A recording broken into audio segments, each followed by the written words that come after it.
বলে দিচ্ছি, এই সাবজেক্টগুলো ধরে ধরে বই কিনবেন এই বইমেলা থেকে, ঠিক আছে? অন্তত প্রত্যেকটা সাবজেক্টের একটা করে বই কিনবেন। রাজি আছেন? রাজি নাই? অন্তত প্রত্যেকটা সাবজেক্টের একটা করে বই কিনবেন। সাবজেক্ট 1 নাম্বার হচ্ছে আল কোরআন। 1 নাম্বার কি? আপনাকে কোরআন তেলাওয়াত করে শিখতে হবে। কোরআন তেলাওয়াত শেখার কি বই আছে খুঁজে বের করেন। আর এটা একা শিখতে পারবেন না, এটা নিয়ে গিয়ে কোনো ওস্তাদের কাছে বসে পড়তে হবে। এটা খুব খেয়াল রাখবেন আপনারা, একা একা বই পড়ে কখনো আলেম হয়ে যাওয়া যাবে না, বরং তখন বিভ্রান্ত হওয়ার সুযোগ বেশি থাকবে। বই থাকবে, এটা আপনার গাইডেন্স, কিন্তু আপনার একজন মুরব্বী আলেম লাগবে। যে কোনো কাজ মুরব্বীদের সাথে মাশওয়ারা না করে করলেই সমস্যা। কারণ আমরা তো দিন সম্পর্কে তেমন কিছু জানিই না রে ভাই। সমুদ্রে ডুব দিলে বুঝবেন যে গভীরতা কত বেশি। এখন আমরা ডুবই দিই না, এই জন্য মনে হয় যে আমি সবই জানি, ঠিক আছে?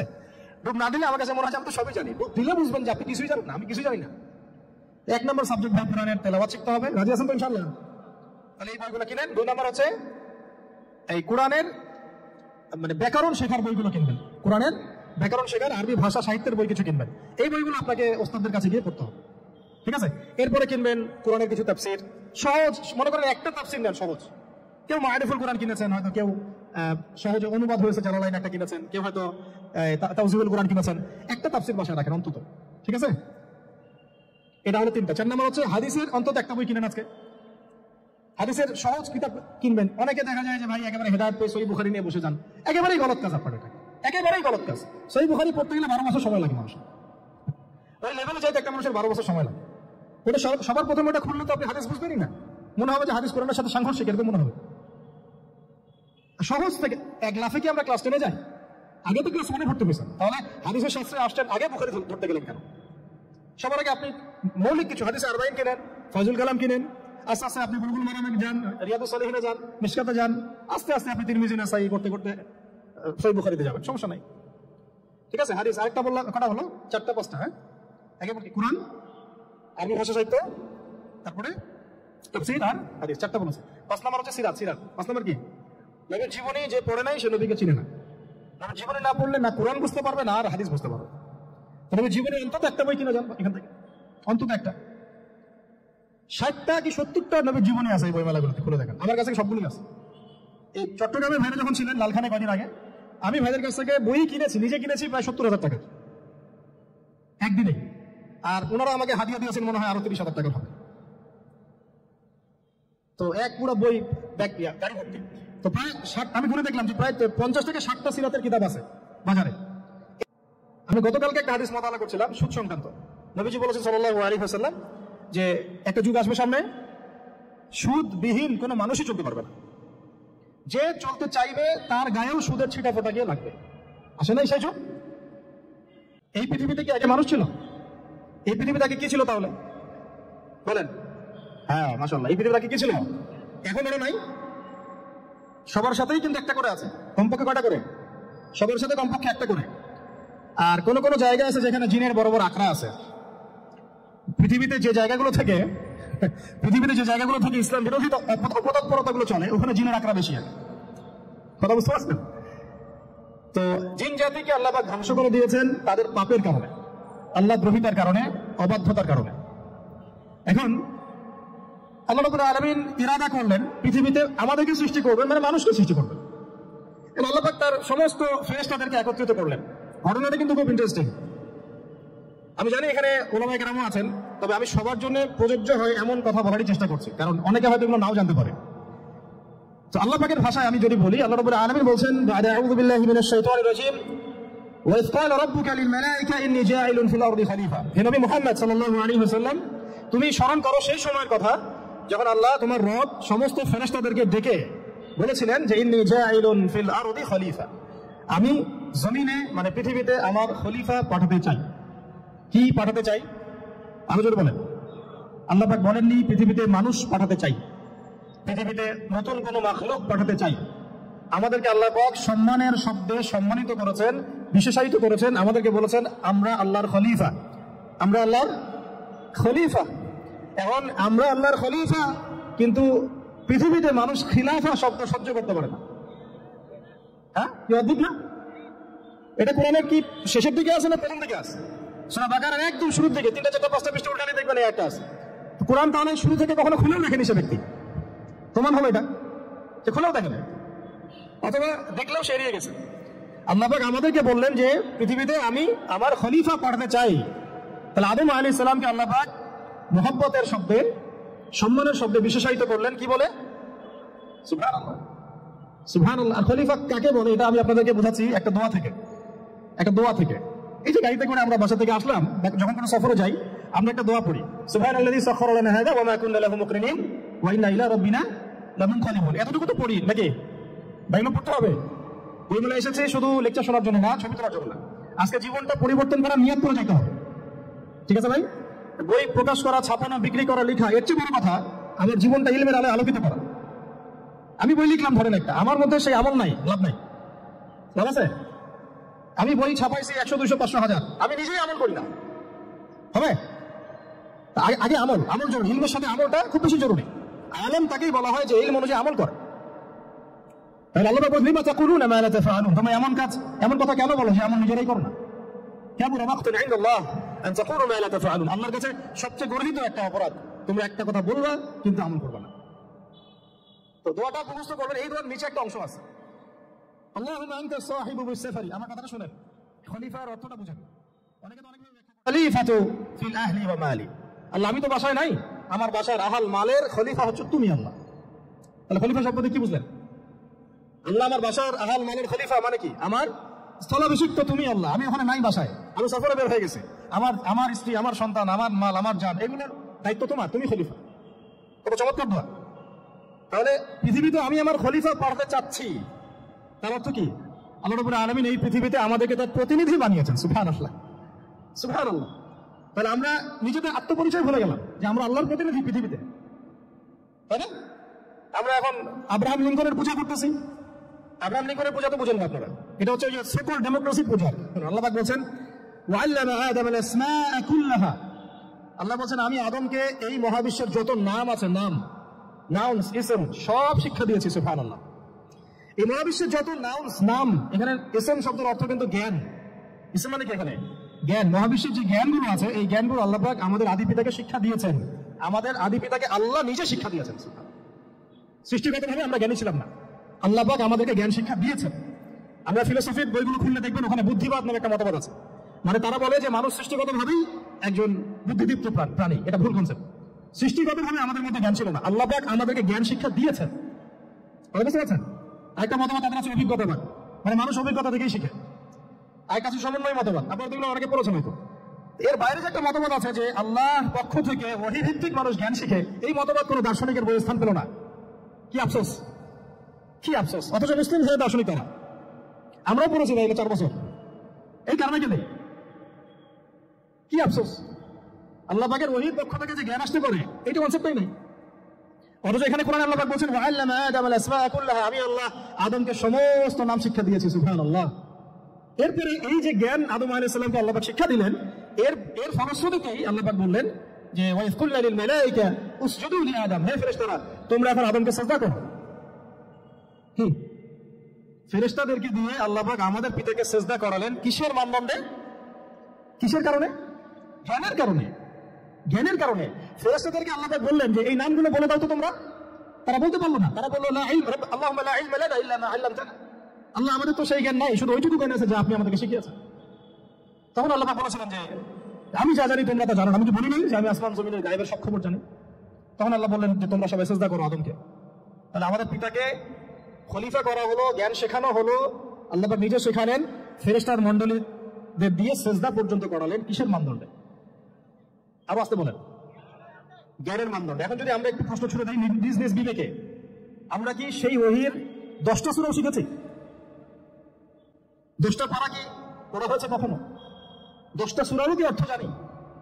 অনেকে তো 10টা আয়াতের অর্থ জানি না। আমরা কি সেই ওহীর 10টা হাদিস শিখেছি? তাহলে আমরা কোথায় সম্মান খুঁজতেছি? পশ্চিমাদের কাছে? বলেন। সত্যি সবচেয়ে আফসোস লাগে আমার একটা জিনিস, যে মুসলিমরা আমরা এখন আমাদের আত্মপরিচয় ভুলে যাচ্ছি। আল্লাহ পাক আমাদেরকে যেখানে সম্মান রেখেছে ওইখানে সম্মান না খুঁজে আমরা অন্যের দাসত্বের সম্মান খুঁজতেছি। আল্লাহ আমাদেরকে বোঝার তৌফিক দান করে। এটা অজ্ঞতার কারণে হচ্ছে। আমাদের কাজ তাদেরকে সচেতন করা বা তাদেরকে মেসেজ পৌঁছে দেওয়া। আমরা উগ্র পন্থা অবলম্বন করব, আমরা হিকমার সাথে প্রজ্ঞার সাথে মানুষকে বোঝানোর চেষ্টা করব, এগুলো বোঝানোর অংশ। এখন আচ্ছা আরেকটা কথা আপনাদেরকে বলি, একটা কথা আমি মাঝখানে মিস হয়ে গেছে। এই যে আল্লাহ পাক আমাদেরকে খলিফা করে পাঠিয়েছেন, খলিফার কাজ কি? প্রশ্ন না? আমাদের কাজ কি তাহলে? এই কাজটা আল্লাহ পাক আবার ব্যাখ্যা করেছেন সূরা সাদের মধ্যে। কোন সূরায়? সূরা সাদ। সাদ নামে একটা সূরা আছে, সূরা ইয়াসিনের আগে পড়ে পাবেন। তো এখানে আল্লাহ পাক আবার যে নবীকে তার খলিফা বানাচ্ছেন, সেই নবীর নাম দাউদ আলাইহিস সালাম। কি নাম? আর দাউদ আলাইহিস সালাম কিন্তু এই জেরুজালেম থেকে, যেখানে এখন ওই জায়নিস্টরা বোম্বিং করে আর কি, নিরীহ মুসলিমদেরকে হত্যা করে বিগত 70 বছর থেকে, ওই জেরুজালেম থেকে কিন্তু দাউদ আলাইহিস সালাম বিশ্ব শাসন করেছিলেন। তার পরবর্তীতে তার সন্তান সুলাইমান আলাইহিস সালামও কিন্তু ওখান থেকেই বিশ্ব শাসন করেছিল। আর এখনকার বনু ইসরাইল দাবিদার এই জায়নিস্টরা, তারাও কিন্তু ওই ফিকিরই করছে, ওখান থেকে তারা বিশ্ব শাসন করতে চায়। এবং তারা মনে করে তাদের একজন মাসিহ আসবে, সেই মাসিহ আসলে তারা বিশ্ব শাসন করবে। আমরা সেই মাসিহের নাম জানি মাসিহুদ দাজ্জাল। কি নাম? এই দাজ্জালকে ওরা ওদের সত্য মাসিহ মনে করে, আমরা জানি হচ্ছে মিথ্যা ভণ্ড প্রতারক মাসিহ, অথচ ওরা মনে করে এটা হচ্ছে সত্য মাসিহ। এই জায়গায় তারা ধোঁকা খাচ্ছে। অথচ সত্য মাসিহ হচ্ছেন ঈসা আলাইহিস সালাম, যিনি আবার শেষ জামানায় আসবেন এবং তার হাতেই এই মাসিহুদ দাজ্জাল মারা যাবে। এবং তারপরে পুরো বিশ্বে আবার ওই খিলাফা কায়েম হবে, ওই যে খলিফা, ওটা সারা বিশ্বে কায়েম হবে। এই টাউন হলে বাদ যাবে না ইনশাআল্লাহ। এটা মানুষ মানতে চাচ্ছে না, কিন্তু মানুষ না মানলে কি? আল্লাহ পাকের নকশায় সব আঁকা আছে, কখন কি হবে। কে কল্পনা করেছিল যে আজকে আপনারা বসে এখানে দিনের আলোচনা করবেন? হ্যাঁ, কল্পনা করা যায় তো? যে শব্দগুলো আপনারা বলছেন এগুলো বললেই তো নাই গায়ে, এখন বলছেন। কেউ কি কল্পনা করেছিল যে হঠাৎ করে এমন একটা সময় চলে আসতে পারে? কেউ কিন্তু কল্পনা করেনি, আল্লাহ পাকের নকশায় ছিল। এখানে আমাদের একটা আফসোসের কথা, এখানে মাস্টারমাইন্ড আল্লাহ রাব্বুল আলামিন। প্রকৃত মাস্টারমাইন্ড কে? আমরা ক্রেডিট নেওয়ার প্রতিযোগিতায় ব্যস্ত হয়ে আছি এখন, কার কত ক্রেডিট নেওয়া যায়। এখানে এত ক্রেডিট পাওয়ার যোগ্য কেউ না, সমস্ত ক্রেডিট কার? আল্লাহ রাব্বুল আলামিন। এটা আল্লাহর সাথে গাদ্দারি করতে যায় না, তাহলে ভুলে যান। কারণ আমি বারবার বলেছি আপনাদেরকে, কোরআন থেকে একটা শিক্ষা আমরা শিখেছি, একটা কওম যখন মাজলুম থাকে, দুর্বল মাজলুম জুলুমের শিকার হচ্ছে, আল্লাহ পাক সেই কওমটাকে বাঁচান, কোনো না কোনো একজন ত্রাণকর্তাকে পাঠান, কোনো একটা সূরাতে আল্লাহ পাক সেই কওমকে বাঁচায় দেন। আবার যদি এই নিয়ামতটা পাওয়ার পরে ওই কওম আবার এই জুলুম শুরু করে, আবার আল্লাহ দ্রোহিতা শুরু করে, আল্লাহ পাক তার চেয়ে বড় জালেম চাপাই দিবে। কথা বুঝতে পারছেন? আল্লাহর সাথে গাদ্দারি করতে চাই না, আল্লাহ পাক আমাদেরকে বোঝার তৌফিক দান করেন। আর খলিফার কাজটা কোথায় পাবেন? কোন সূরায় ভাই বলেন? সূরা সাদে আল্লাহ পাক দাউদ আলাইহিস সালামকে খলিফা সম্বোধন করে বলছেন, ইয়া দাউদ, কি চমৎকার আহ্বান, ইয়া দাউদ, হে দাউদ, ইন্না জাআলনাকা খলিফাতান ফিল আরদ। দেখো আমি আল্লাহ তোমাকে পৃথিবীতে খলিফা করেছি। কি করেছি? খলিফা করেছে। তোমার কাজ কি শোনো, ফাহকুম বাইনান নাসি বিল হক। বোঝার চেষ্টা করুন একজন খলিফার কাজ কি। খলিফা মানে আল্লাহর প্রতিনিধি, জমিনে যে দায়িত্বশীল, অন্য মানুষের উপরে যে দায়িত্বশীল, তার কাজ ফাহকুম বাইনান নাসি বিল হক, মানুষের মাঝে ন্যায় বিচার প্রতিষ্ঠা করবে, এটা তোমার কাজ। তাহলে এখন যারা আমরা এই জায়গায় আছি বা ভবিষ্যতে আসবো, আরো কাল আগাতে থাকবে, সময় আগাতে থাকবে, নতুন নতুন নেতৃত্ব আসবে, সবার ফাংশন একটাই, ফাহকুম বাইনান নাসি বিল হক। আমাদের কাজ হবে মানুষের মাঝখানে কি করা? ন্যায় বিচার, বিচার ফয়সালার ক্ষেত্রে ইনসাফ করা, ন্যায় বিচার করা। ন্যায় বিচার তো এখন জাদুঘরে আছে নাকি? হ্যাঁ, কোন কোন ক্ষেত্রে আমরা চাই না যে ন্যায় বিচার জাদুঘরে যাক, আমরা চাই আবারও ন্যায় এবং সাম্যের সমাজ প্রতিষ্ঠা হোক। ইনশাআল্লাহ এরপর থেকে আমরা কোনো অন্যায় সহ্য করবো না। ইনশাআল্লাহ এরপর থেকে আমরা কোনো জল্লাদতন্ত্র কায়েম করতে দিব না। আমাদের যা আছে তাই নিয়ে প্রতিবাদ হবে ইনশাআল্লাহ। কারণ এখনকার প্রজন্ম প্রতিবাদের ভাষা বুঝে। এখন যদি আপনারা আবার সেই প্রাচীন জুলুমের তন্ত্রের মধ্যে ফিরে যান, তাহলে আল্লাহর গজব চলে আসবে, বড় গজব। তো খলিফার কাজ কি ভাই? কি কাজ বললেন বলেন? মানুষের মাঝখানে ন্যায় বিচার প্রতিষ্ঠা করা। আচ্ছা, আরো আছে, শেষ হয় নাই। আল্লাহ পাক বলেন ওয়ালা তাত্তাবিউল হাওয়া। ন্যায় বিচার করতে গিয়ে নিজের দাসত্ব মানে প্রবৃত্তির অনুসরণ করো না। ন্যায় বিচার করতে গিয়ে নিজের প্রবৃত্তির অনুসরণ করো না, মন গড়া বিধানের অনুসরণ করো না। আমার মামা, আমার চাচা, আমার খালু পার করে দিও না। প্রবৃত্তির অনুসরণ মানে কি? মন যাচাই তাই করো না। ন্যায় বিচার করতে গিয়ে আল্লাহ পাকের বিধান মেনে চলো। কারণ সূরা মাইদাতে আল্লাহ পাক বলেছেন আয়াত নাম্বার 44, 45, 47-এ, ওয়া মান লাম ইয়াহকুম বিমা আনজালাল্লাহ ফাউলাইকা হুমুল কাফিরুন। যারা আল্লাহ পাকের হুকুম অনুযায়ী বিচার ফয়সালা করে না, তারা কাফির। 45-এ কি আল্লাহ বলেছেন ওয়া মান লাম ইয়াহকুম বিমা আনজালাল্লাহ ফাউলাইকা হুমুল ফাসিকুন। যারা আল্লাহ পাকের বিধান অনুযায়ী বিচার ফয়সালা করে না, এরা ফাসিক, পাপাচারী। 47 নম্বর আয়াতে আবার বলেছেন ওয়া মান লাম ইয়াহকুম বিমা আনজালাল্লাহ ফাউলাইকা হুমুজ জালিমুন। যারা আল্লাহর হুকুম বিধান অনুযায়ী বিচার ফয়সালা করে না, এরা জালেম। তো কাফিরও বলেছেন আল্লাহ, ফাসিকও বলেছেন, জালেমও বলেছেন। তাহলে বিচার ফয়সালা করার ক্ষেত্রে আল্লাহ পাকের বিধানকে সর্বোচ্চ অগ্রাধিকার দিতে হবে, নিজের প্রবৃত্তির অনুসরণ করা যাবে না। যদি করে তাহলে কি হবে? ইউদিল্লাকা আন সাবিলিল্লাহ, তাহলে এটা তোমাকে আল্লাহর রাস্তা থেকে সরাই নিয়ে যাবে। এর ফলে কি হবে? জেনে রেখো, ইন্নাল্লাযীনা ইউদিল্লুনা আন সাবিলিল্লাহ, লাহুম আযাবুন শাদীদ বিমা নাসু ইয়াউমাল হিসাব। এটা পরে দেয় নিশ্চয় যারা আল্লাহ পাকের সরল পথ থেকে বিচ্যুত হয়ে গেছে তাদের জন্য কাল কিয়ামতের মাঠে আছে আযাবুন শাদীদ। আযাবুন শাদীদ মানে কঠিন কঠিন যন্ত্রণাদায়ক শাস্তি, এই কারণে যে তারা কিয়ামতের দিনটাকে ভুলে গিয়েছে। শাদীদ এর অর্থটা কি এটা বোঝার জন্য আপনাকে সূরা হাদীদ পড়তে হবে। কোন সূরা? আসলে কোরআনের আয়াতগুলো হচ্ছে আকাশের তারার মতো। তারা দেখবেন আকাশের তারা দেখাও সুন্নত। ইসলাম তো রসকসীন ধর্ম না রে ভাই, সবকিছুই আছে এখানে। আসলে আমরা জানি না বলে আমরা মনে করি যে এখানে কোনো বিনোদনই নাই, তাই না? এই গান বাজনা না করলে কি হয়? মন শান্তি হয়? এরকম একটা ভাব। যদি আপনি কোরআনের ভিতরে ঢুকে যান আপনার হৃদয়ে এমন নূর আসবে, এমন তৃপ্তি আসবে যে ওগুলো আপনার শুনতে ইচ্ছা করবে না, আপনি কান বন্ধ করে ফেলবেন, নিজেই বলতেই হবে না। এখন কিছু নতুন ইসলামিস্ট আসছে, তারা এগুলোকে ইসলামের অন্তর্ভুক্ত বলে মনে করার দাবি করতেছে, এগুলো তো নিষেধ নাই, এগুলো তো নিষেধ করা হয়নি। কতটুকু জানেন ইসলাম সম্পর্কে? না জেনে কেন কথা বলেন? নবী সাল্লাল্লাহু আলাইহি ওয়াসাল্লাম রাস্তা দিয়ে হাঁটছেন, ওই সময় তো অনেক পূজা অর্চনা ইত্যাদি হতো মক্কায়, তো এখানে ঢাক ঢোলের শব্দ আসছে। নবী সাল্লাল্লাহু আলাইহি ওয়াসাল্লাম নিজের 2 আঙ্গুল কানের মধ্যে ঢুকিয়ে দিলেন, দিয়ে পাশে একজন সাহাবী তাকে জিজ্ঞাসা করছেন হাঁটতে হাঁটতে হাঁটতে হাঁটতে, তুমি কি এখন আওয়াজ শুনতে পাচ্ছ? সাহাবী বলেন, না ইয়া রাসূলুল্লাহ, এখন আওয়াজ শুনতে পাচ্ছি না। তখন তিনি হাত কান বের করলেন। এটা নবীর সুন্নাত। আর আমরা নবীর সুন্নাতকে উল্টাই দিছি কিভাবে দেখেন, আমাদের কানে এখন ইয়ারফোন, উনি যেটা শুনে কান বন্ধ করতেন ওইটা আমরা কানে ঢুকা রাখছি একেবারে। আল্লাহ আমাদেরকে বোঝার তৌফিক দান করেন। দেখেন আমরা তো সবাই পাপী, আমার মনে হয় না আমরা কেউ নবী সাল্লাল্লাহু আলাইহি ওয়াসাল্লামের সুপারিশ ছাড়া পার পাবো, এমনটা মনে হয় না আমার। সবাই পাপী, আপনি আমি আমরা সবাই। তো সেই যে নবীর সুপারিশ আমরা প্রত্যাশা করছি, সেই নবীর সুন্নতকে যদি এইভাবে অবজ্ঞা করতে থাকি তাহলে কি সুপারিশ পাবো ভাই? কি মনে হয় আপনাদের? অ্যাটলিস্ট সুন্নতকে তো সম্মান করতে হবে নাকি? আল্লাহ বোঝার তৌফিক দান করেন। আমি তাহলে যেটা বলছিলাম যে আল্লাহ পাকের বিধান অনুযায়ী বিচার ফয়সালা করতে হবে, এটা খলিফার কাজ। না এই বিচার করতে হবে মানুষের মাঝখানে, এবং নিজের প্রবৃত্তির অনুসরণ করা যাবে না, তাহলে আল্লাহর পথ থেকে দূরে সরাই দিবে। এখানেই বললাম শরীয়ত বুঝতে গেলে আপনাকে কোন সূরা পড়তে হবে? সূরা হাদীদ। আকাশের তারার কথা কেন বললাম? যে আকাশের তারাগুলো যদি মেলাতে পারেন দেখবেন বিভিন্ন শেপ তৈরি হয়। প্রত্যেকটা তারার অবস্থানের গাণিতিক একটা ব্যাখ্যা আছে। যারা অ্যাস্ট্রোনমি নিয়ে পড়াশোনা করেন তারা জানেন, এগুলা সবাই জানবেন না। প্রত্যেকটা তারাকে আল্লাহ পাক এত সূক্ষ্মভাবে স্থাপন করেছেন যে যদি একটু সামান্য একটু ডানে বামে এগুলো সরে যায় মহাবিশ্বের এই স্থিতিশীলতা নষ্ট হয়ে যাবে। এবং এটার কসম আল্লাহ পাক কোরআনে করেছেন সূরা ওয়াকিয়ার মধ্যে। কোন সূরা? সূরা ওয়াকিয়াতে আল্লাহ পাক বলেছেন, ফালা উকসিমু বিমাওয়াকি'ন নুজুম, আমি তারার অবস্থান স্থলের স্থিতির কসম করে বলছি। আল্লাহ পাক এর কসম করেছেন, কত গুরুত্বপূর্ণ জিনিস। ঠিক আছে, তো পরেরগুলো বললাম না। সূরা হাদীদ কেন পড়বেন? সূরা হাদীদ আল্লাহ পাক বলেছেন যে ওয়ানজালনাল হাদীদা ফীহি বাসুন শাদীদ, এই শাদীদ বুঝা থেকে হাদীদ আসছে। আল্লাহ পাক বলেছেন যে আমি আল্লাহ পৃথিবীতে আসমান থেকে লোহা নাজিল করেছি। অবাক করা বিষয় না? লোহার খনি খুঁজতেছেন আপনারা মাটির নিচে, তাই না? আল্লাহ পাক বলেছেন আমি লোহা নাজিল করেছি। আনজালনা, ঠিক যেমন ইন্না আনজালনাহু ফী লাইলাতুল কদর, আমি লাইলাতুল কদরে কোরআন নাজিল করেছি, আসমান থেকে নাজিল হয়েছে, তাই না? এরকম ওয়ানজালনাল হাদীদ, আমি হাদীদ লোহা নাজিল করেছি। ফীহি বাসুন শাদীদ, যে লোহার মধ্যে আছে কঠিন শক্তি আছে না?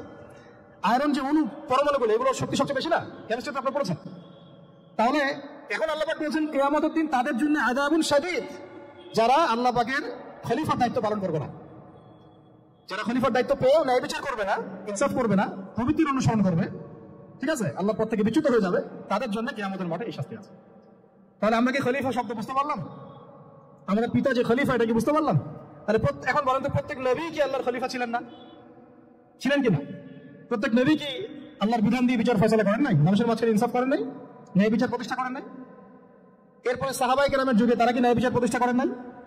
তাহলে হঠাৎ করে কি হলো বিশ্ববাসীর মধ্যে যে একেবারে কোরআন হাদিস এই মৌলিক বিষয়গুলো এগুলো সব পাশ কাটিয়ে আমরা মানব রচিত বিধানগুলোর দিকে চলে গেলাম? রহস্যজনক না বিষয়টা? এটা হচ্ছে দাজ্জালীয় একটা শাসন আসতেছে সামনে। দাজ্জাল নিজেকে খোদা বলে দাবি করবে, সে সমস্ত মানব জাতিকে বোঝাবে যে সেই খোদা, নাউযুবিল্লাহ। সে অনেক ভুলকি দেখাবে, মানুষকে তার দিকে টেনে নিয়ে আসবে, এমনকি সে এক হাতে জান্নাত এক হাতে জাহান্নাম নিয়ে ঘুরবে। নবীজি বলেছেন যে তার জান্নাতে প্রবেশ করবে ওটাই তার জাহান্নাম, আর যে তার জাহান্নামে প্রবেশ করবে সেটাই হচ্ছে জান্নাত। তাহলে পুরো বিশ্ববাসীকে আল্লাহ থেকে দূরে সরিয়ে একটা গডলেস ওয়ার্ল্ডে রূপান্তরিত করার একটা তৎপরতা চলছে, লক্ষ্য করতেছেন না? এটা মূলত আপকামিং যে দাজ্জালীয় সভ্যতার ভবিষ্যৎবাণী নবীজি করেছেন, এইদিকেই ওয়ার্ল্ড যাচ্ছে আস্তে আস্তে ওইদিকে যাচ্ছে। তবে নবী যেটাই বলেছেন সাল্লাল্লাহু আলাইহি ওয়াসাল্লাম যে আমার উম্মতের মধ্যে একটা তাইফা, একটা দল, কিছু মানুষ সবসময় হকের উপর অটল থাকবে ইনশাআল্লাহ, কিন্তু তাদের সংখ্যা হবে খুব কম। কারণ আমাকে আপনারাই বলেন যে ওই হকের উপর অটল থাকতে হলে আমার সেই জ্ঞান লাগবে কি লাগবে না? বলেন, যেই জ্ঞান আমাদের পিতাকে শেখানো হয়েছে, দেখবেন প্রত্যেকটা মানুষের মধ্যে কিছু প্রতিভা আছে, সৃজনশীলতা আছে, আছে না? একটা বুদ্ধিদীপ্ত একটা তাড়না মানুষের ভিতরে কাজ করে। এটা কোথেকে আসছে জানেন? আমাদের পিতার ডিএনএ থেকে আসছে। আমাদের পিতার ডিএনএ থেকে, আমরা কিন্তু সবাই তার সন্তান। এরপরে পৃথিবীতে মানুষ পাপাচারে যখন লিপ্ত হলো প্রচন্ড রকম, তখন নূহ আলাইহিস সালামকে আল্লাহ পাক পাঠান এবং তিনি প্রায় 950 বছর দাওয়াতের কাজ করলেন, 40টা বা 80টা পরিবার ইসলাম কবুল করলো। তখন আল্লাহ পাক এই মুমিনদেরকে বাদ দিয়ে সবাইকে গারদ করে দিলেন, ধ্বংস করে দিলেন। মানে আমরা যারা পৃথিবীতে এখন বেঁচে আছি, যে আপনি আমি, আপনাদের নাম আমি জানি না, আমরা যারা বেঁচে আছি, আমরা কিন্তু কোনো না কোনো ভাবে ওই 40 বা 80 পরিবারের সন্তান। আমরা আত্মীয়, কিন্তু আমরা সবাই কিন্তু আত্মীয়, জানেন? 40টা বা 80টা পরিবার বাদ দিয়ে বাকি সব মানুষকে আল্লাহ পাক ধ্বংস করে দিয়েছিলেন নূহ আলাইহিস সালামের মহাপ্লাবনে। ঘটনা জানেন না? 40 বা 80টা পরিবারকে বাদ দিয়ে বাকি সবাইকে আল্লাহ পাক ধ্বংস করেছেন ওই মহাপ্লাবনে। তাহলে এখন এই বিশ্বে যত মানুষ আছে তারা কয়টা পরিবারের সন্তান? ওই 40-80। আমরা কোনো না কোনো ভাবে একে অপরের আত্মীয় হই। মুসলিম মুসলিম সবাই, মুসলিম মুসলিম সবাই। আমরা যে অসাম্প্রদায়িকতার কথা বলি না, এই শব্দটাকে ভালো অর্থে নেওয়া যায়। কি অর্থে? অন্যান্য ধর্মাবলম্বী মানুষ যারা, তারা তাদের ধর্ম স্বাধীনভাবে পালন করবে, কোনো সমস্যা নাই, আমরা তাদের এই কাজে বাধা দিতে যাব না। একইভাবে আমরা আমাদের ধর্ম স্বাধীনভাবে পালন করব, তারা এখানে কোনো বাধা দিতে পারবে না। সিম্পল। তারা তাদের উৎসব তাদের মতো পালন করবে, আমরা আমাদের উৎসব আমাদের মতো পালন করবো। না আমি মূর্তি পাহারা দিতে যাবো, আর না আমি মূর্তি ভাঙতে যাবো। সিম্পল। আমি পাহারা দিতে যাবো না, ভাঙতেও যাবো। সিম্পল। আমরা কি কুরবানিতে তাদেরকে বলতে পারবো ভাই আসেন আমার বাসায় দাওয়াত খান? এটা হয় কখনো? লাকুম দীনুকুম ওয়ালিয়া দিন। আপনাদের দিন আপনাদের, আমাদের দিন আমার। সিম্পল। এই অর্থ ঠিক আছে, কিন্তু সব ধর্ম মিলে যে নতুন ধর্ম বানানোর চেষ্টা করা হচ্ছে বাংলাদেশে, এটা ঠিক নাই। এটা শুভম করার ফাঁকি। সব ধর্ম মিলে নতুন ধর্ম করার কোনো সুযোগ নাই। আমরা সবাই এক পরিবারের সন্তান। এখন আমাকে বলেন, নূহ আলাইহিস সালামের একটা ছেলে ছিল, নাম জানেন? কি নাম বলেন? না না, মাশাআল্লাহ। কয় ছেলে ছিল তার? হ্যাঁ না, মূলত 4জন সন্তান থেকে বড় বড় 4টা গোত্র সৃষ্টি হয়েছে। শাম এক সন্তানের নাম কি?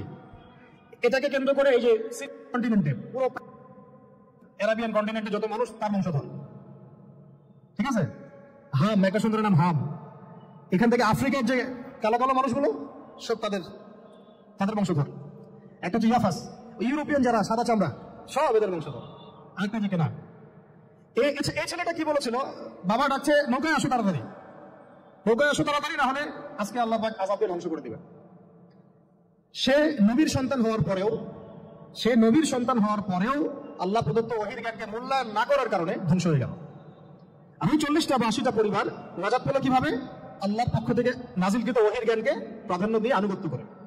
তাহলে কোন জ্ঞানকে আমরা প্রাধান্য দিব ভাই? আমি বলছি না যে আমরা দুনিয়াবী জ্ঞানগুলোকে শিখবো না, ওই প্রসঙ্গে আমি একটু পরে আসছি যে আমরা শিখবো এবং কিভাবে শিখবো, কতটুকু শিখবো। আগে এই অংশটুকু শেষ করি। ঠিক একইভাবে আপনারা কি আদ জাতির নাম জানেন? আদ, সামুদ।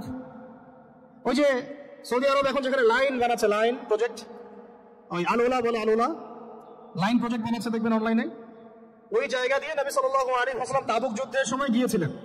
যাওয়ার সময় তিনি বলেছিলেন, তোমরা মাথা নিচু করে কান্নাকাটি করতে করতে এখান থেকে অতিক্রম করো। সাহাবীরা মাথার উপর কাপড় দিয়ে কান্নাকাটি করতে করতে জায়গাটা পার করেছেন। কারণ ওই জায়গায় সামুদ জাতি ছিল যাদেরকে ধ্বংস করা হয়েছে। ওটা হচ্ছে এখন পর্যটন স্পট। সুবহানাল্লাহ। তো আদ এবং সামুদ জাতিকে আল্লাহ পাক ধ্বংস করলেন, কিন্তু তাদেরকে করেন নাই যারা ওহীর জ্ঞানকে প্রাধান্য দিয়েছিল। ইব্রাহিম আলাইহিস সালাম কোন জ্ঞানের বদৌলতে আল্লাহকে চিনলেন? মানব রচিত জ্ঞান নাকি আল্লাহর পক্ষ থেকে নাযিলকৃত জ্ঞান? বলেন। মূসা আলাইহিস সালাম কোন জ্ঞানের বদৌলতে ফিরআউনের মতো এই যে কি বলবো প্রতাপশালী একজন শাসকের সামনে দাঁড়িয়ে বুক ফুলিয়ে ইসলামের দাওয়াত দিলেন? কোন জ্ঞানের আলোকে? ওহীর জ্ঞান। আর ওহীর জ্ঞান যখন নাযিল করা হয়েছে তখন তিনি দোয়াটা করছিলেন, রব্বি ইশরাহ লি সাদরি ওয়া ইয়াসসির লি আমরি ওয়াহলুল উকদাতাম মিন লিসানি ইয়াফকাহু কওলি। প্রত্যেক নবী, ইউসুফ আলাইহিস সালাম কারাগারে 12 বছর থেকেছেন। কত বছর? 12 বছর। আমাদের অনেক ভাই এরকম 5 বছর, 7 বছর, 10 বছর, 12 বছর থেকেছে। আছে এমন মানুষ আছে, এখন বলা যায় তাই বলি, যে ওই যে একটা শব্দ শুনেছেন আয়না ঘর, ওখানে দীর্ঘদিন ছিল, তারপরে নাই, কোথায় গেছে আল্লাহ ভালো জানে। ইউসুফ আলাইহিস সালামও এরকম কারাগারে ছিলেন। কত বছর? 12 বছর। কিন্তু আল্লাহ পাক তাকে এমন একটা জ্ঞান শিক্ষা দিয়েছিলেন, তিনি স্বপ্নের ব্যাখ্যা বলতে পারতেন, যে কোনো স্বপ্নের। রাজা স্বপ্ন দেখলেন, যে যে সাতটা গাভী, জীর্ণ শীর্ণ গাভী, মোটা তাজা গাভীকে খেয়ে ফেলছে, স্বপ্নের ব্যাখ্যা কেউ দিতে পারে না। কিন্তু ওই জেলখানায় দুজন ছাড়া পাওয়া মানুষ, ছাড়া পাইছে দুজন আর কি, দুজনের মধ্যে একজন বেঁচে আছে, একজন নাই। মানে দুইজন বসে বসে ইউসুফ আলাইহিস সালামকে বলছিলেন যে আমরা একটা স্বপ্ন দেখলাম যে আমার মাথায় রুটি আছে, পাখি এসে রুটি খেয়ে ফেলছে, আর আমি স্বপ্ন দেখলাম যে আমি শরাব পান করাচ্ছি, ব্যাখ্যা কি ইউসুফ? তোমাকে সত্যবাদী বলে জানি। ইউসুফ আলাইহিস সালাম বললেন, তোমার মাথায় রুটি যেটা খেয়ে নিচ্ছে তার মানে তোমাকে সুলদণ্ড দেওয়া হবে, আর তুমি যে পানি পান করাচ্ছ তার মানে তুমি নাজাত পাবে, ছাড়া পাবে। হলেও তাই। আর যে নাজাত পাবে তাকে ইউসুফ আলাইহিস সালাম বলে দিলেন যে তুমি রাজদরবারে গিয়ে আমার কথা বলো, আমার কথা আলোচনা করো। সে ভুলে গিয়েছিল। পরে যখন এই স্বপ্নটা দেখলো বাচ্চা, তখন বাচ্চা সবাইকে ডাকলো, ডেকে বললো যে গাভীর স্বপ্নের ব্যাখ্যা কি? তখন এই ব্যক্তির মনে পড়ছে আর ইউসুফ তো ব্যাখ্যা দিতে পারে। সে গিয়ে ইউসুফ আলাইহিস সালামকে ডেকে নিয়ে আসতেছে যে এই রাজা স্বপ্ন দেখছে, ব্যাখ্যা কি? স্বপ্ন কিন্তু আপনার কাছে শুনে একটা স্বাভাবিক মনে হচ্ছে, আরে গাভীর আবার স্বপ্নের কি ব্যাখ্যা? তখন ইউসুফ আলাইহিস সালাম ব্যাখ্যা দিলেন যে 7 বছর ফসল ফলবে আপনাদের এলাকায়, তারপরে 7 বছর হবে দুর্ভিক্ষের সময়। কিসের সাথে কিসের ব্যাখ্যা? এই জ্ঞান কে শিখালেন তাকে? ইন্টারপ্রিটেশনের জ্ঞান কে শিখালেন? তাহলে জ্ঞানের মূল উৎস কে? আমার কথা বলার উদ্দেশ্য কি বুঝতে পারছেন? যত জ্ঞান তার মূল উৎস কে? স্বপ্ন একটা জ্ঞান, যদি সেটা সত্য হয়। আর জেনে রাখবেন কিয়ামতের আগে আগে মুমিনদের স্বপ্ন বেশি বেশি সত্য হবে। ঠিক আছে? মুসা আলাইহিস সালামকেও সেই আল্লাহ জ্ঞান শিক্ষা দিলেন। ঈসা আলাইহিস সালাম এই কুষ্ঠরোগীর গায়ে হাত বুলালে ভালো হয়ে যায়। হ্যাঁ, অন্ধ ব্যক্তির মানে চোখে হাত বুলালে ভালো হয়ে যায়। এমনকি মৃত ব্যক্তিকে তিনি বলছেন কুম বিইজনিল্লাহ, আল্লাহর হুকুমে দাঁড়িয়ে যাও, দাঁড়িয়ে গেল। এই জ্ঞান কে দিয়েছেন তাকে? দাউদ এবং সুলাইমান আলাইহিস সালাম এই যে পশু পাখির ভাষা বোঝেন, সুলাইমান আলাইহিস সালাম পিঁপড়ার ভাষাও বোঝেন। আপনাদের সায়েন্স কি পিঁপড়ার ভাষা বোঝে? হ্যাঁ, আমরা তখন সায়েন্সকে সবকিছুর মানদণ্ড মনে করি, তাই না? সায়েন্স যদি বলে হ্যাঁ তাহলে হ্যাঁ, না বলে না। মানে এমন একটা ভাব দেখেন, সায়েন্সকে আমরা ইলাহ বানাইছি, ইলাহ, উপাস্য। সায়েন্স যদি বলে যে পৃথিবী থেকে অমুক অমুক কোটি কোটি আলোকবর্ষ দূরে একটা গ্রহের সন্ধান পাওয়া গেছে, নাম দিল ধরেন যে আলফা এক্স ওয়াই জেড কিছু একটা, ওখানে হুড়পড়ি আছে, হ্যাঁ ওখানে দুধের সাগর আছে, মধুর সাগর আছে, তো মানুষ তখন বিশ্বাস করা শুরু করবে হ্যাঁ হ্যাঁ তাই তো, তাই তো, থাকতেই পারে। নাসা বলেছে না হয়ে পারে, নাসা মন্তব্য করেছে না হয়ে পারে। এরকম যদি বলে অনেক দূরে একটা আগুনের একটা বিশাল ইয়া পাওয়া গেছে, গ্রহ পাওয়া গেছে, ওখানে আযাব দেওয়া হয়, শাস্তি দেওয়া হয়, ওখানে অন্য মাখলুক আছে, ওদের ভাষা এলিয়েন আর কি, মানুষ বিশ্বাস করে। আল্লাহ পাক কোরআনে বলছেন যে সুলাইমান আলাইহিস সালাম পিঁপড়ার ভাষাও বুঝতেন, ওই কথা বিশ্বাস করতে চাচ্ছে না। সুলাইমান আলাইহিস সালাম বাতাসে ফ্লাই করতে পারতেন, এটা বুঝতে পারতেছে না, বিশ্বাস করে না। মানে ওই প্রযুক্তি না থাকলে এয়ারক্রাফট কিভাবে আবিষ্কার করলেন? যে প্রযুক্তিগুলো পৃথিবীতে চলে গেছে ইতিমধ্যে, ওগুলো ভবিষ্যতে আসতে পারে। যেমন একটা প্রযুক্তির কথা বলি, সুলাইমান আলাইহিস সালাম বসে আছেন, একজনকে বললেন না সাবার রানী বিলকিসের সিংহাসন কে নিয়ে আসতে পারবে? একজন বললো যে আপনি উঠে দাঁড়াইতে যতক্ষণ সময় লাগে এর মধ্যে নিয়ে আসবো। আরেকজন বললেন যে না, আপনি চোখের পলক ফেলতে যতক্ষণ লাগে এর মধ্যে দেখবেন সিংহাসন সামনে। সুবহানাল্লাহ, কি প্রযুক্তি! বলেন এই প্রযুক্তির সামনে কি বিশ্ববাসী যেতে পেরেছে? দেখেন সুলাইমান আলাইহিস সালামের বাতাসে ফ্লাই করাটা কিন্তু এখন পৃথিবীতে খুব কমন হয়ে গেছে। আমরা সবাই ফ্লাই করতেছি বাতাসে, তাই না? যদি আপকামিং কোনো সময় আপনি দেখেন যে এইরকম চোখের পলকেই একটা বস্তু আরেকটা জায়গা থেকে এক জায়গায় চলে আসতেছে, আমি অবাক হব না ইনশাআল্লাহ। কারণ কোরআনে অতীতে এই ঘটনার দলিল আছে। বুঝতে পারতেছে না? এক কথায় সমস্ত জ্ঞানের মূল উৎস কে? এরপরে আসেন, অত লম্বা করছি না, আমাদের নবী মুহাম্মদ সাল্লাল্লাহু আলাইহি ওয়াসাল্লাম। আসেন, আমরা তো তার উম্মত। 23 বছরে, একটু মনোযোগ দেন, এটা আলোচনার লাস্ট পার্ট, ঠিক আছে?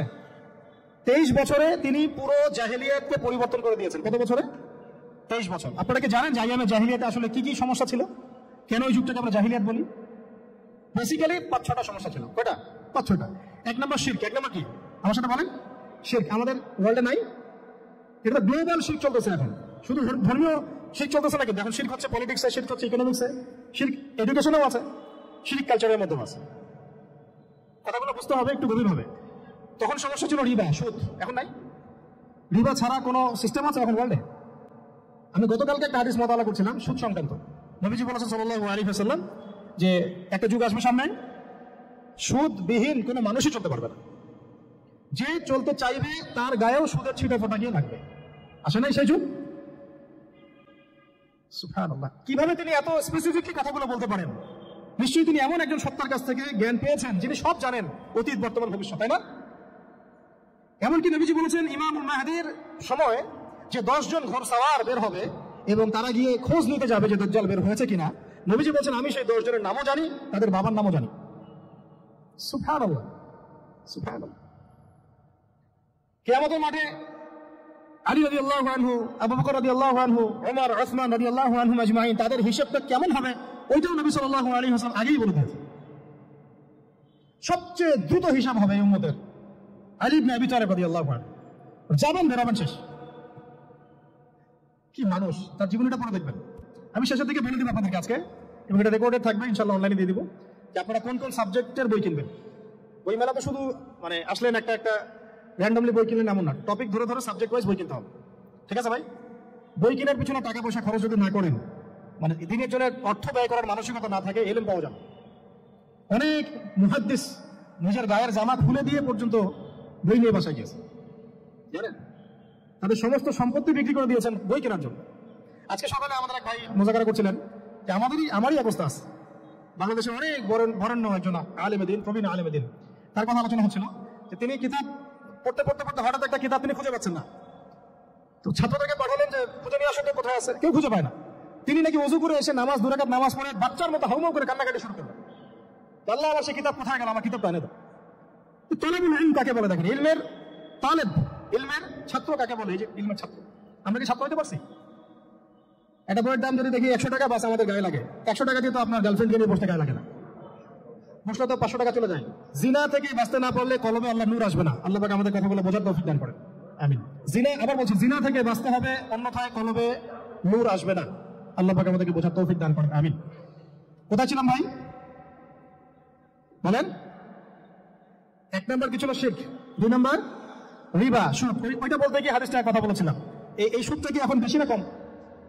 এখন সুদ মানুষ খাচ্ছে, যুক্তিও দিচ্ছে যে এই যুগে এখন সুদ না খেলে কি চলে? একদিন একটা মসজিদে বয়ান করছিলাম, তো মসজিদে বয়ানের মাঝখানে একজন দাঁড়ায় গেল। দাঁড়ায় আমাকে বলছে যে ওস্তাদ, হুজুর বুঝলাম আপনার সব কথা ঠিক আছে, এখন আমার 1 লাখ টাকা ধার লাগবে, আমি কোথা থেকে নিব?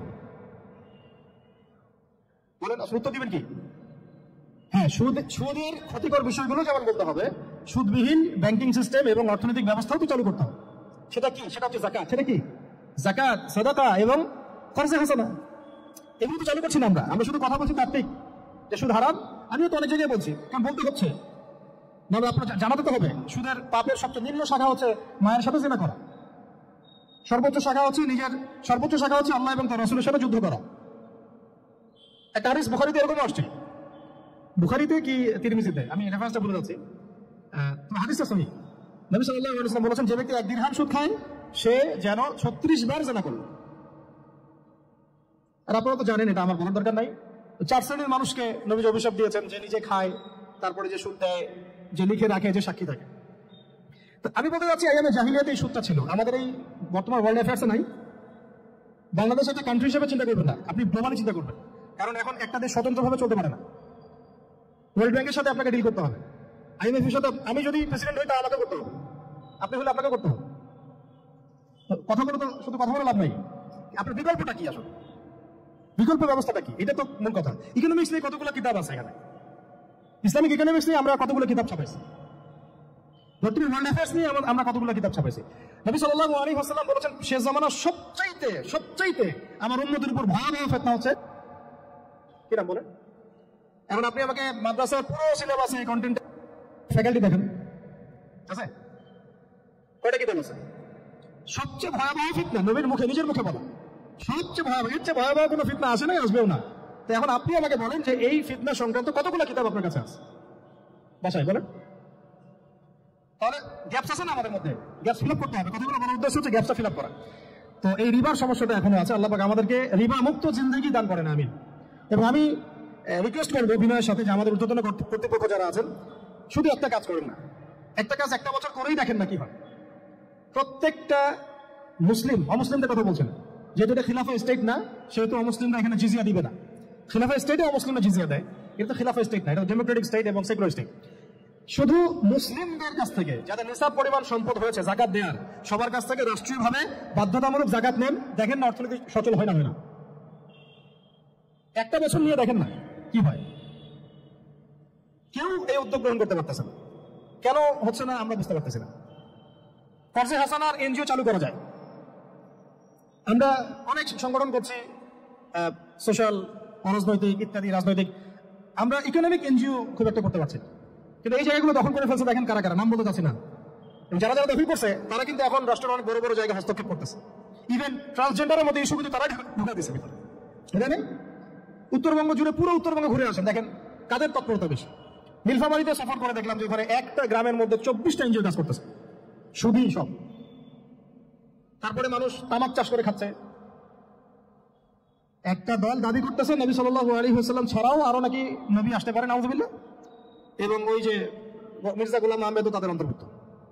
মানুষ ওই দলের নাম লিখাচ্ছে চাকরির জন্য, ব্যবসা করতেছে তারা দেশের মধ্যে। আরে ভাই, শুধুমাত্র তাত্ত্বিক কথাবার্তা না, আসলে আমাদের সংগ্রামটা কিন্তু বহুমুখী। শুধু ইলম অর্জন তো একটা বেসিক জিনিস, এই বেসিকটাই এখন হচ্ছে না আমাদের। ইলম অর্জনটা বেসিক জিনিস, এটাই হচ্ছে না। এরপরে আপনার অর্থনীতি সমৃদ্ধ করা, সংস্কার করা, সমাজ সংস্কার করা, রাজনৈতিক অঙ্গনগুলোর মধ্যে যে অরাজকতা, এগুলোকে সংস্কার করা, কত কাজ আমাদের। কিন্তু আমরা কিন্তু একটা জায়গাতেও স্থির নাই। ইভেন একটা মাসালাতেও আমরা এক জায়গায় আসতে পারতেছি না, ঐক্যবদ্ধ হতে পারতেছি না। আমরা খুবই ব্যাকডেটেড চিন্তা করতেছি এই জায়গাতে। অথচ আমাদের উচিত ছিল এই প্রবলেমগুলোকে আরো 30-40 বছর আগেই সলভ করা। তাহলে এখন হয়তো আপনি ভালো কিছু পেতেন। আমাকে একটা প্রতিষ্ঠান দেখান যেখানে নুরানি থেকে নিয়ে, মানে নুরানি থেকে দাওরা বা ক্লাস নার্সারি থেকে মাস্টার্স, এরকম সিলসিলায় ইসলামিক শিক্ষা এবং জেনারেল শিক্ষাকে একত্রিত করে একটা সিলেবাস মেনটেন করে পড়ানো হচ্ছে। আমাকে কয়েকটা প্রতিষ্ঠানের নাম বলেন, আমি ওখানে আমার মেয়েকে ভর্তি করাবো। আমাকে দেন, রেডিমেড দেন, আমার ছেলেকে ভর্তি করাবো। আমরা ফিকির করতেছি না। এটা হওয়া উচিত ছিল বিগত 30 বছর আগেই। আমি আপনাকে বলি যে প্রকাশনা সংস্থার ভাইরা আছেন অনেকে এখানে। ধরেন আমাদের রংপুরের কোনো ভাই আপনাদেরকে পুরো 1 বিঘা জমি দিল, বা ধরেন 5 বিঘা জমি দিয়ে দিল, ঠিক আছে? আর আমরা সবাই মিলে দেশবাসীর কাছ থেকে টাকা কালেক্ট করে একটা কনস্ট্রাকশন দাঁড় করে প্রতিষ্ঠান দাঁড় করালাম, একেবারে অনার্স, মানে নুরানি থেকে নিয়ে, মানে প্লে গ্রুপ থেকে নিয়ে মাস্টার্স, এরকম ফ্যাকাল্টি আর কি করলাম। এখন ভাই, আপনারা যারা বই প্রকাশ করতেছেন, আমাকে কি আপনারা বই দিতে পারবেন? প্রত্যেকটা ক্লাসে আমি কোন কোন বই পড়াবো পারবেন? আমাকে কি সিলেবাস দিতে পারবেন? কথা বলেন। প্লে গ্রুপে কোন কোন বই পড়াবো আমাকে দেন, নার্সারিতে দেন, STD 1-এ দেন, 2-তে দেন, 3-তে দেন, 5-এ দেন, এভাবে আপনি আমাকে ক্লাস 10 পর্যন্ত দেন। তারপরে কি আপনি আমাকে অনার্স, মাস্টার্স, এই ফ্যাকাল্টিগুলো আলাদা আলাদা, এগুলো কি ইউনিভার্সিটি আদলে আপনি কি আমাকে সাজা দিতে পারবেন? আমরা জায়গা দিব, টাকা দিব, প্রতিষ্ঠান করে দিব। প্রকাশনা সংস্থা থেকে কি আমরা এতটুকু পেতে পারি? এবং এমন আলেমের প্রোডাক্ট যে আলেমরা সারা ওয়ার্ল্ডকে ডিল করতে পারে, মানে ইন্টারন্যাশনাল স্কলার। এখান থেকে যাবে UK থেকে দাওয়াতি কাজ করে আসবে, অস্ট্রেলিয়া গিয়ে দাওয়াতি কাজ করে আসবে, মালয়েশিয়া গিয়ে দাওয়াতি কাজ করে আসবে, আন্তর্জাতিক মানের আলেম। আমরা কি জেনারেল শিক্ষিত ব্যাকগ্রাউন্ড থেকে তৈরি করতে পারবো? পারছি কি? আপনারা আমাকে বলেন তো ভাই, যে কত পার্সেন্ট মানুষ জেনারেল শিক্ষিত আর কত পার্সেন্ট মানুষ মাদ্রাসা শিক্ষিত? কাদের পরিসংখ্যানটা বেশি? তারা কি, তাদের কোনো অবদান রাখার কোনো সুযোগ নেই? এখন যদি এই ক্লাসিক্যাল পড়াশোনা না হয়, ইলমের এই গভীরতায় না যায়, এবং বড় বড় ওলামায়ে কেরামদের সহবতে তারা না আসে, তাহলে কিভাবে তারা বিশুদ্ধ ইসলাম শিখবে আর প্রচার করবে আর প্রতিষ্ঠা করবে? তো প্রশ্ন কিছু করে গেলাম। আজকে প্রশ্নগুলো রেখে যাচ্ছে এই কারণে, যেগুলো নিয়ে আপনারা ভাববেন যে আপনারা আমাকে একটা ইসলামিক ইউনিভার্সিটি করার মতো বইপত্র আমাকে বানাই দেন না। দায়িত্ব নেন কেউ, আপনারা সবাই মিলে দায়িত্ব নেন। আমি এখানে একটা স্কুল আছে আমাদের ছোট্ট, তারাজিন নুরাইন ইসলাম স্কুল। এই স্কুল আমরা করেছি প্লে, নার্সারি, কেজি 1, 2, 3, 4, 5, এতটুকু। ট্রাইলিঙ্গুয়াল, মানে বাংলা মিডিয়াম, আর Bangla medium, English version, medium না, ইংলিশ ভার্সন আর অ্যারাবিক। এই সিলেবাসটুকু করতে, এই 8টা ক্লাসের সিলেবাস করতে আমাকে 7 দিন 8 দিন একেবারে বাংলা বাজার ঘাটাঘাটি করে, ওই আমরা আগে তো ইংলিশ মিডিয়ামে পড়াশোনা করতাম, ওই অক্সফোর্ডের বই ঘাটাঘাটি করো, ব্রিটিশ কাউন্সিলের বই ঘাটাঘাটি করো, তারপরে ওদের ম্যাথামেটিক্স, ওদের সায়েন্স, আবার এই মাদ্রাসার অ্যারাবিক, এই আবার সরকারি কারিকুলামের বই, এগুলো ঘাটতে একটা সিলেবাস আমরা দাঁড় করাতে পারছি। মাত্র 5টা ক্লাস পড়তে পারবে। এরপরে এটা করতে গিয়ে যে দেখলাম যে আসলে এগুলোর যে এত ঘাটতি আছে বাজারে, রেডিমেড কোনো প্রোডাক্ট এগুলো নাই। ঘুরে ফিরে কি সেই আমরা একই জিনিসই চর্চা করতে থাকবো, নাকি আমরা একটু বহির্বিশ্বে যেভাবে দিন প্রচার হচ্ছে এই মান দিতে পারি? এটা আমাদের উচিত না করার কাজটা? হ্যাঁ, এটা তো আমাদের হাতে রাষ্ট্রীয় ক্ষমতা নাই, থাকলে নয় উপরের লেভেল থেকে এগুলো করা যায় খুব সহজ। বরং উপরের লেভেলে যারা আছেন তারা তো আরো ট্রান্সজেন্ডার ঢুকাচ্ছেন, আপনারা তো ঢুকাচ্ছেন। তাহলে এই কাজগুলো কাদের করতে হবে? তাহলে বেসরকারি ভাবে করতে হবে। আর আমরা যারা বইকে ভালোবাসি, জ্ঞানকে ভালোবাসি, আল্লাহকে ভালোবাসি, রাসূলকে ভালোবাসি, চাই যে আমরা যা করছি আমাদের পরের প্রজন্মটা মানুষের মতো মানুষ হোক। কাজ কি কম না বেশি আমাদের বলেন? সেক্ষেত্রে কাজগুলো কিন্তু ওইভাবে হচ্ছে না ভাই। একটা বিষয়ের বই সবাই ছাপাচ্ছি, কেন? কি দরকার আছে? একটা বিষয়ের বই আমি সবাই ছাপাচ্ছি। একটা জিনিস, একটা হিস্ট্রির একটা কিতাব অনেকগুলো প্রকাশনী আপনারা করতেছেন, একই বই ফাইজুল কালাম সবাই করতে আছে। একটা বই তাসাউফ আত্মশুদ্ধি অনেক প্রকাশনী করতেছে, কপি করতেছে। ভাই আমাদের কি কাজ কি দুনিয়ার স্বার্থ উদ্ধার করা না? আমার দিনের কোনো খেদমত? আমার কথা মাইন্ড করবেন না, আমি মাইন্ড করার মতো কথা বলছি না। আমি বলছি আপনাদেরকে আরো যেন কনস্ট্রাকটিভ হয় কাজগুলো। মানে আপনাদের সাথে আমি বসবো ইনশাল্লাহ আবার আলাদা করে, যে একটা আমাকে পুরো শিক্ষা ফর্মুলা আমাকে দিবেন, মানে প্রত্যেকটা ক্লাসের বই রেডি করে দিবেন, যাতে আমরা প্রতিষ্ঠান বানালেই একদম পুরো কমসে কম ক্লাস 1 থেকে 10 ঢেলে দিতে পারি, আমার পরিশ্রম করতে না হয়। ওখানে বাংলা মিডিয়ামের বই থাকবে, ইংলিশ মিডিয়ামের থাকবে এবং অ্যারাবিকটা থাকবেই। একটা গঠনমূলক সিলেবাস, যেটা পড়লে আমার ছেলে মাশাআল্লাহ হাফেজ হবে, এদিকে মাশাআল্লাহ সে ইংরেজিতেও দক্ষ হবে, সায়েন্সেও দক্ষ হবে। এক পর্যায়ে যখন সে এসএসসি পাস করবে, সে দেখবেন যে যার রাস্তা বেছে নিচ্ছে। তো বেস আমি তাকে করে দিয়েছি 10 পর্যন্ত। এখন সে ডক্টর হোক আর ইঞ্জিনিয়ার হোক, আর না হয় যদি আল্লাহর খলিফাই হয়, কোনো সমস্যা নেই। সমস্যা আছে? এটা দরকার ছিল ভাই, আরো 30 বছর আগে দরকার ছিল। আমরা যেটা পাই না, এটা আমাদের আফসোস। আর এই জেনারেল ব্যাকগ্রাউন্ড থেকে এইরকম জায়গায় উঠে এসে এই যে এগুলো কথাগুলো বলা বা এই কাজগুলো করা, এগুলো সবাইকে হয়তো আল্লাহ পাক এভাবে কবুল নাও করতে পারে। এর পিছনে অনেক গল্প থাকে, অনেক হিস্ট্রি, অনেক ত্যাগ, অনেক আত্মত্যাগ, এগুলো সবাই হতে পারবে না। কিছু মানুষ বের হয়ে আসছে, ডক্টর জাকির নাইক তো সবাই হতে পারে নাই, পারছে? এই জিনিসগুলো আমাদের বুঝতে হবে যে আমভাবে সবাই সবকিছু করতে পারবে না। আমাদের একটা একাডেমিক ফর্মুলা দরকার, যেখানে আমরা পূর্ব আমরা আলেম হয়ে বের হবো। ইনশাআল্লাহ। আচ্ছা, অনেক গভীরে চলে গেছি, আপনাদেরকে মানে অনেক বেশি বিরক্ত করে ফেলতেছি আর কি। তো কথাগুলো বলার খুব মন চাচ্ছিল, তো বলে ফেললাম। আমি চাচ্ছি কথাগুলো সবার কাছে পৌঁছাক, যাতে করে অন্তত বিভাগীয় শহরগুলা, অন্তত ঢাকা, রংপুর, রাজশাহী, মানে বড় বড় শহর আমাদের, চট্টগ্রাম, কক্সবাজার ইত্যাদি ইত্যাদি বড় বড় শহরগুলোতে যদি একটা করে এরকম একটা করে প্রতিষ্ঠান থাকে, যেখানে আপনি পুরো জেনারেল শিক্ষা এবং ইসলামী শিক্ষা দুটোকে সমন্বয় করে এবং এই মানে দ্বিমুখী শিক্ষার মেরুকরণটাকে দূর করে একটা কনস্ট্রাকটিভ সিলেবাস দিতে পারেন, দেখবেন আজকে না হোক, আজকে থেকে 10 থেকে 15 বছর পরে আমাদের ছেলে মেয়েদের একটা প্রজন্ম আসবে, দেখবেন ইনশাআল্লাহ ওরা আমাদের চেয়ে অনেক ডিনামাইট হবে। এই যে আজকে অনেকগুলো আয়াত বললাম, অনেকে হয়তো জানেন না বা পড়েন নাই, ওরা তা বলতেই বুঝে ফেলবে কোন সূরা আছে, হবে না? সম্ভব। আর যদি না করতে পারি, তাহলে ঘুরে ফিরে ওই একই অবস্থা। ওইটা দিয়ে হবে না ভাই। এই মানে ইসলাম বিষয়টা কি, এটা এমন না যে কিছু অংশ নিলাম কিছু অংশ নিব না, এটা এমন না। নিলে ভাই নেওয়ার মতো নেওয়া লাগবে, একেবারে পরিপূর্ণরূপে দিনে প্রবেশ করে। সিরিয়াসলি নেন, চান্স না একটাই। আল্লাহ পাক আমাদের কথাগুলো বোঝার তৌফিক দান করেন। আর আমাদের সন্তানদের সাথে তো আমরা এটা হতে দিতে পারি না, আমরা না হয় অনেক সময় নষ্ট করে ফেলছি। তো ভাই আর লম্বা করতেছি না, আমি শেষের অংশটুকু বলে শেষ করে দিচ্ছি যে এই সুদ আর শিরক যেমন ওই সময় ছিল, এখনো আছে। আর ওই আইয়ামে জাহিলিয়াতের সেই সুদ আপনি দেখলেন, এখন শিরক দেখলেন, মাদক আছে না নাই? আইয়ামে জাহিলিয়াতের মাদক, আইয়ামে জাহিলিয়াতের এই নারী জাতির অবমাননা আছে না সমাজে? নাই, ব্যাখ্যা করতে পারছি না, আপনারা জানেন সব। আর আইয়ামে জাহিলিয়াতে ছিল একটা গোত্রীয় হানাহানি, দ্বন্দ্ব, মারামারি, এখন সমাজে নাই। এটাই তো চলতেছে এখন সমাজে। এখন এই জাহেলিয়াতের সমাজটাকে মাত্র 23 বছরের মধ্যে আমাদের নবীজি চেঞ্জ করে দিয়েছেন। কত বছর? আর আপনারা আমাকে বলেন তো যে তিনি কি কোনো জাদু করছেন? তিনি কি কোনো জাদু দেখাইছেন সমাজে এসে? মানুষকে মারছেন? মানুষকে কি তিনি মানে কঠোর ছিলেন? তিনি তার কাছে আল্লাহ ফেরেশতা আসতো, তিনি কি সেই শক্তি কাজে লাগায় একদম সমাজের মানুষকে জোর করে ইসলাম কবুল করেছেন? তিনি কি করছেন 23 বছরে? এটা বলে শেষ করে দেব। তবে তার আগে শুধু এতটুকু বলবো, 23 বছর পরের মক্কাটাকে একটু দেখেন। 23 বছরের পরের মক্কাটাকে একটু দেখেন। ওই মক্কাতে কি কোনো শিরক আছে? হ্যাঁ, 23 বছর পরের মক্কা, ওখানে কি কোনো শিরক আছে? ওখানে কি কোনো সুদ আছে? কোনো মাদক আছে? বলেন, কোনো নারী অবমাননা আছে? কোনো গোত্রীয় হানাহানি আছে? 23 বছরের মধ্যে পুরো সমাজটাই চেঞ্জ করলেন কিভাবে? জাদু তো করেন নাই, মানুষকে তো অত্যাচার করেন নাই, কোনো কথাই বলেন নাই, এমনকি তিনি কারো গায়ে হাতও তুলেন নাই, তাই না? একটা কাজই তিনি করেছেন, সেটা হলো এই যে কোরআন এবং সুন্নাহর যে জ্ঞান, এই ওহীর জ্ঞানটাকে তিনি সবার মাঝখানে ছড়াই দিয়েছেন। এই তো কাজ। তারপরে সেই জ্ঞান যখন মানুষ শিখেছে, তার উপরে আমল করেছে, এবং সেই জ্ঞান এর উৎস আল্লাহ রাব্বুল আলামিন তার কাছে আত্মসমর্পণ করেছে, নবীর কাছ থেকে আত্মশুদ্ধি অর্জন করেছে, এবং হালাল খেয়েছে, পরিবার গঠন করেছে, প্রজন্মকে তৈরি করেছে, সৎ কাজে আদেশ করেছেন, অসৎ কাজে নিষেধ করেছেন, প্রয়োজনে কখনো হিজরত করেছেন, কখনো মার খেয়েছেন, কখনো সবর করেছেন, কখনো বা জিহাদও করেছেন। এভাবে আস্তে আস্তে পুরো আরবের মধ্যে দিনটা প্রতিষ্ঠা হয়ে গেল। তাহলে মূল উৎসটা কি ছিল? জ্ঞান। মূল উৎসটা কি ছিল বলেন? জ্ঞান। আর এই জ্ঞানটার চর্চায় আমাদের সবাইকে করতে হবে। আল্লাহ পাক আমাদেরকে তৌফিক দান করে দেন। এটা চর্চা করতে গেলে আমাদের সমাজে এখন দুটো রাস্তা, এর বাইরে আপনি কোনো রাস্তা দেখবেন না, হয় মাদ্রাসা ব্যাকগ্রাউন্ড অথবা জেনারেল ব্যাকগ্রাউন্ড। এই তো সমন্বিত কোনো প্রচেষ্টা খুব বেশি দেখা যাচ্ছে না। আজকে আমার কথা বলার মধ্যে একটা অন্যতম একটা গুরুত্বপূর্ণ পার্ট হচ্ছে সমন্বিত প্রচেষ্টা এখন থেকে নেওয়া উচিত। এতে আপনারা এগ্রি করেন না করেন না? যদি এগ্রি করেন তাহলে প্রত্যেকটা জায়গায় এরকম কিছু কিছু প্রতিষ্ঠান গড়ে তোলার চেষ্টা করেন ইনশাআল্লাহ। আজকে না হোক, আজকে থেকে 10-15 বছর পরে ফলাফল পাওয়া যাবে ইনশাআল্লাহ। ঠিক আছে ভাই? আল্লাহ পাক আমাদেরকে বোঝার তৌফিক দান করেন। শেষ করার আগে খালি কয়েকটা সাবজেক্ট বলবো। এখন যারা জেনারেল স্টুডেন্ট, আপনাদের তো মাদ্রাসা যাওয়ার কোনো সুযোগ নাই, বা গেলেও আপনি একাডেমিক্যালি পড়তে পারেন না। আমি কয়েকটা সাবজেক্ট বলে দিচ্ছি, এই সাবজেক্টগুলো ধরে ধরে বই কিনবেন এই বইমেলা থেকে, ঠিক আছে? অন্তত প্রত্যেকটা সাবজেক্টের একটা করে বই কিনবেন। রাজি আছেন? রাজি নাই? অন্তত প্রত্যেকটা সাবজেক্টের একটা করে বই কিনবেন। সাবজেক্ট 1 নাম্বার হচ্ছে আল কোরআন। 1 নাম্বার কি? আপনাকে কোরআন তেলাওয়াত করে শিখতে হবে। কোরআন তেলাওয়াত শেখার কি বই আছে খুঁজে বের করেন। আর এটা একা শিখতে পারবেন না, এটা নিয়ে গিয়ে কোনো ওস্তাদের কাছে বসে পড়তে হবে।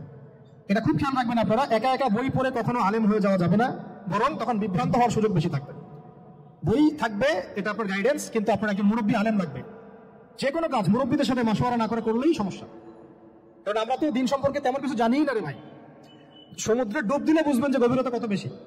এখন আমরা ডুবই দিই না, এই জন্য মনে হয় যে আমি সবই জানি, ঠিক আছে? ডুব না দিলে আমার কাছে মনে হয় আমি তো সবই জানি। ডুব দিলে বুঝবেন যে আপনি কিছুই জানেন না, আমি কিছুই জানি না। 1 নম্বর সাবজেক্ট ভাই কোরআনের তেলাওয়াত শিখতে হবে। রাজি আছেন তো ইনশাআল্লাহ? তাহলে এই বইগুলো কিনেন। 2 নম্বর হচ্ছে এই কোরআনের মানে ব্যাকরণ শেখার বইগুলো কিনবেন। কোরআনের ব্যাকরণ শেখার আরবি ভাষা সাহিত্যের বই কিছু কিনবেন। এই বইগুলো আপনাকে ওস্তাদের কাছে গিয়ে পড়তে হবে, ঠিক আছে?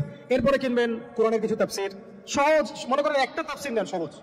কেউ মারিফুল কোরআন কিনেছেন, হয়তো কেউ সহজে অনুবাদ হয়েছে জালালাইন একটা কিনেছেন, কেউ হয়তো তাওজিহুল কোরআন কিনেছেন। একটা তাফসীর বাসায় রাখেন অন্তত, ঠিক আছে? এটা হলো 3টা। 4 নম্বর হচ্ছে হাদিসের অন্তত একটা বই কিনেন আজকে। হাদিসের সহজ কিতাব কিনবেন। অনেকে দেখা যায় যে ভাই একেবারে হেদায়েত বই সহিহ বুখারী নিয়ে বসে যান, একেবারেই গলত কাজ আপনার, এটা একেবারেই গলত কাজ। সহিহ বুখারী পড়তে গেলে 12 বছর সময় লাগে মানুষের। ওই লেভেলে যাইতে একটা মানুষের 12 বছর সময় লাগে। এটা সবার প্রথমে এটা খুললে তো আপনি হাদিস বুঝবেনই না, মনে হবে যে হাদিস কোরআনের সাথে সাংঘর্ষিক, এরকম মনে হবে। সহজ থেকে এক লাফে কি আমরা ক্লাস 10-এ যাই? আগে তো ক্লাস 1-এ ভর্তি হয়েছেন, তাহলে হাদিসের শাস্ত্রে আসছেন, আগে বুখারী ধরতে গেলেন কেন? সবার আগে আপনি মৌলিক কিছু হাদিস আরবাইন কিনেন, ফাজুল কালাম কিনেন, আস্তে আস্তে আপনি বুলবুল মারামে যান, রিয়াদুস সালিহিনে যান, মিশকাতে যান, আস্তে আস্তে আপনি তিরমিজি নাসাই করতে করতে সহিহ বুখারীতে যাবেন, সমস্যা নাই, ঠিক আছে? হাদিস আরেকটা বললাম, কটা হলো? 4টা-5টা। হ্যাঁ, আগে বলি কোরআন, আরবি ভাষা সাহিত্য, তারপরে তাফসীর আর হাদিস, 4টা বলেছে। 5 নম্বর হচ্ছে সিরাত। 5 নম্বর কি? নবীর জীবনী যে পড়ে নাই সে নবীকে চিনে না। নবীর জীবনী না পড়লে না কোরআন বুঝতে পারবে না আর হাদিস বুঝতে পারবে। নবীর জীবনী অন্তত একটা বই কিনে যান এখান থেকে, অন্তত একটা। 60টা কি 70টা নবীর জীবনী আছে এই বইমেলাগুলোতে, খুলে দেখেন। আমার কাছে সবগুলোই আছে। এই চট্টগ্রামে ভাইরা যখন ছিলেন লালখানে কদিন আগে, আমি ভাইদের কাছ থেকে বই কিনেছি, নিজে কিনেছি প্রায় 70,000 টাকা একদিনে। আর ওনারা আমাকে হাদিয়া দিয়েছেন মনে হয় আরো 30,000 টাকা হবে। তো এক পুরো বই গাড়ি ভর্তি। তো প্রায় 60, আমি ঘুরে দেখলাম যে প্রায় 50 থেকে 60টা সিরাতের কিতাব আছে বাজারে। একটা তো কিনেন অন্তত, একটা সিরাতের কিতাব অন্তত কিনেন। তারপরে ইসলামের ইতিহাসের বই কিনেন। 6 নম্বর ইসলামের ইতিহাসের বই কিনেন, একটা তো কিনেন অন্তত, একটা সিরাতের কিতাব অন্তত কিনেন। তারপরে ইসলামের ইতিহাসের বই কিনেন। 6 নম্বর ইসলামের ইতিহাসের বই কিনেন।